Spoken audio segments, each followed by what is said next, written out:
on the exodus of Indians from Uganda. Anyone even remotely aware of political leaders and political history has no doubt heard the name of the infamous president of Uganda, Idi Amin, who frequently pops up on lists of the cruelest and most brutal political leaders in modern history. One can hardly deny that Amin indeed earned and deserved this reputation of his for various reasons. For all the unaware folks out there who have never heard of him, allow me to briefly introduce him to you. Idi Amin was a Ugandan military officer who served as the third president of Uganda from 1971 to 1979, after seizing power in 1971 with a coup d'état that toppled President Milton Obote's government. Amin declared himself president of Uganda and began ruling as a military dictator. Needless to say, his rule was not democratic at all.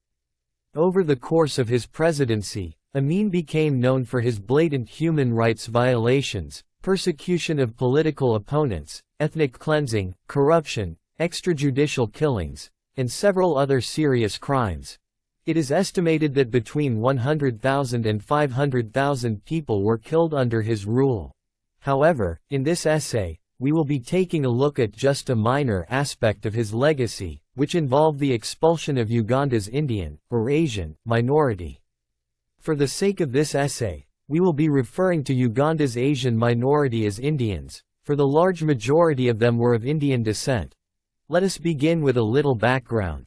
While Uganda was under British colonial rule from 1894 to 1962, the British brought thousands of Indians from British India as indentured labourers to work on the construction of the Ugandan Railway in the 1890s. Although the majority of the Indian indentured labourers made their way back to India after the construction of the railway was completed, a few thousand chose to stay behind. To add to this Indian diaspora in Uganda, many Indians were brought over to Uganda by the British in order to serve as a buffer between Europeans and Africans. This Indian diaspora formed the middle rungs of administration and commerce in Uganda. The British began to invest in the education of this Indian minority while neglecting the native Ugandans. Due to this, Indians began to be employed in administration, banking, and various other businesses. By 1970, the majority of businesses and commerce in general in Uganda were run and dominated by the Indian minority. This resulted in a new status quo, wherein even after a decade of Uganda gaining its independence, the average Ugandan Indian was better off than the average native Ugandan. And in spite of forming just 1% of Uganda's population, the Indian minority was earning around one-fifth of the national income.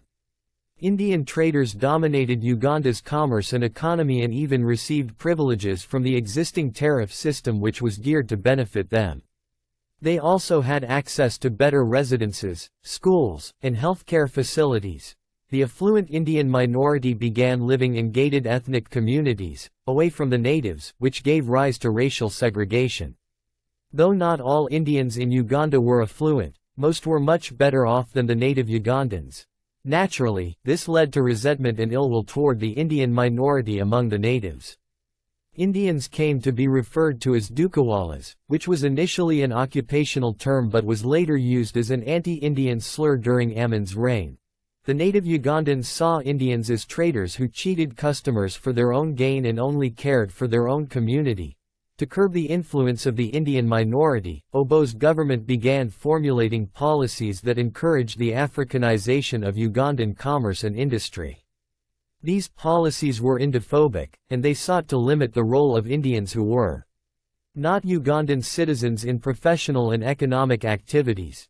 These already existing anti-Indian sentiments laid a perfect foundation for Idi Amin to build on. After seizing power in 1971, Amin ordered a review of the citizenship status given to the Indian minority, eventually coming to the decision that the ones already granted citizenship would be recognized, but all outstanding applications for citizenship would be terminated. Although Amin did acknowledge the contributions of the Indian community to the economy and professions of Uganda, he also accused a minority of the Indian population of commercial malpractice, practicing racial segregation, and disloyalty. He also accused them of encouraging corruption and sabotaging Uganda's economy. All these anti-Indian sentiments in the government and among the native population culminated in Amin ordering the expulsion of Uganda's Indian minority in August 1972. He gave them 3 months to leave the country regardless of their citizenship status. Amin justified the expulsion by declaring that he was giving Uganda back to ethnic Ugandans. Needless to say, the order of the expulsion of the Indian diaspora was welcomed and celebrated by most native Ugandans. Over 5,000 firms, estates, farms, and ranches were confiscated along with houses, goods, and vehicles. The around 80,000 Indians that formed part of the Indian diaspora in Uganda, out of which around 23,000 were already citizens, had barely 3 months to flee the country and find asylum elsewhere. A great number of the Indians in Uganda were actually originally citizens of the United Kingdom or its colonies, that is, they were British subjects. The majority of them emigrated to the United Kingdom, while the remaining emigrated to India, Pakistan, Canada, Kenya, Malawi, West Germany, the United States, New Zealand, Australia, the Netherlands, Sweden, Mauritius, and several other countries. Although shortly before the intended deadline Amin's government exempted the Indians who were already granted citizenship from expulsion after some international outcry, the majority of them chose to leave anyway rather than face further persecution. Only a small minority of Indians chose to remain in Uganda.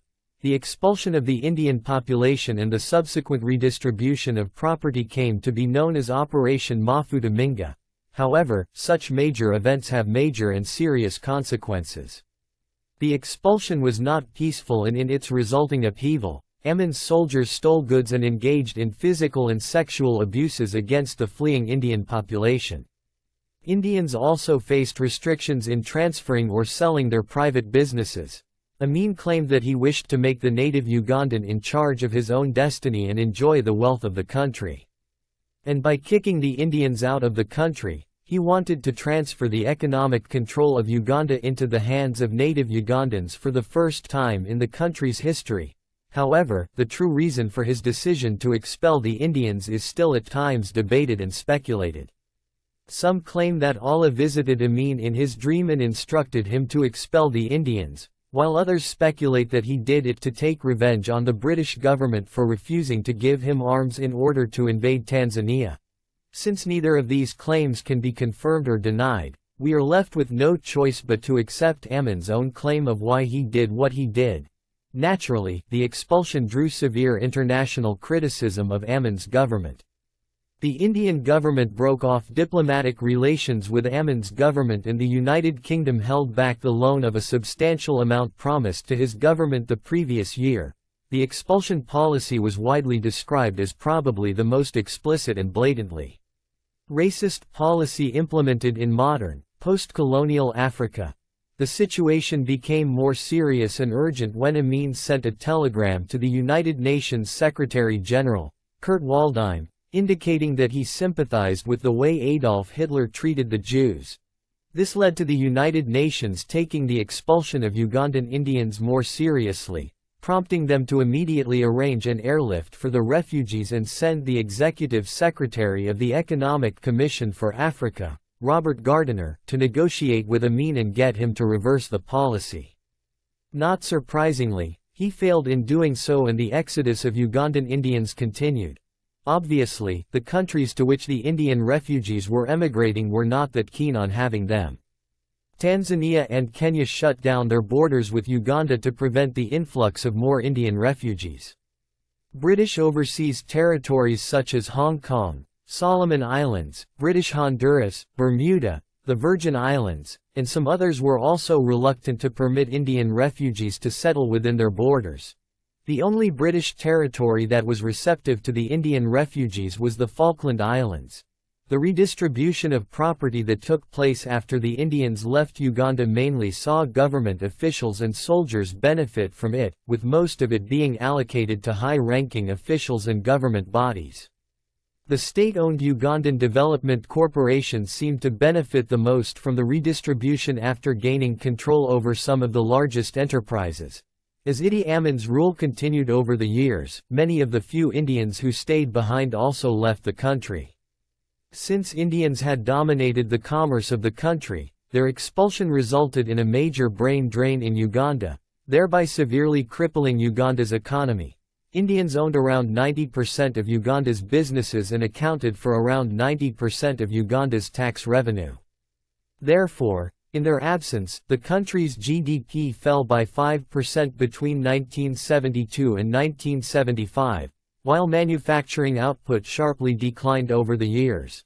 Although Indian businesses were handed over to native Ugandans, the Ugandans found themselves ill-prepared to run those businesses as they had no prior experience in running businesses. Further, the lack of educated, skilled, and experienced workers and technicians saw the industrial sector, which was the backbone of Uganda's economy, crumble over the years. It is estimated that in less than 10 years following the expulsion of the Indians, the real value of wages and salaries dropped by 90% in Uganda. Idi Amin was overthrown as president in 1979 after the war he declared on Tanzania backfired and resulted in Uganda's capital city of Kampala being captured by the Tanzanian army and the Ugandan National Liberation Army, which included Ugandan exiles. By then, the damage was already done and Uganda's economy was crippled and in dire straits. In 1986, military officer Yoweri Museveni became the president of Uganda and invited Indians to return to Uganda after condemning Amin's expulsion policies. He also acknowledged the role of Indians in the industrial and social development of Uganda. Museveni's sympathetic view toward the exiled Indian community and his reversion of Amin's policies prompted many Indians to return to Uganda once again and set up their businesses, thereby assisting to rebuild Uganda's struggling economy.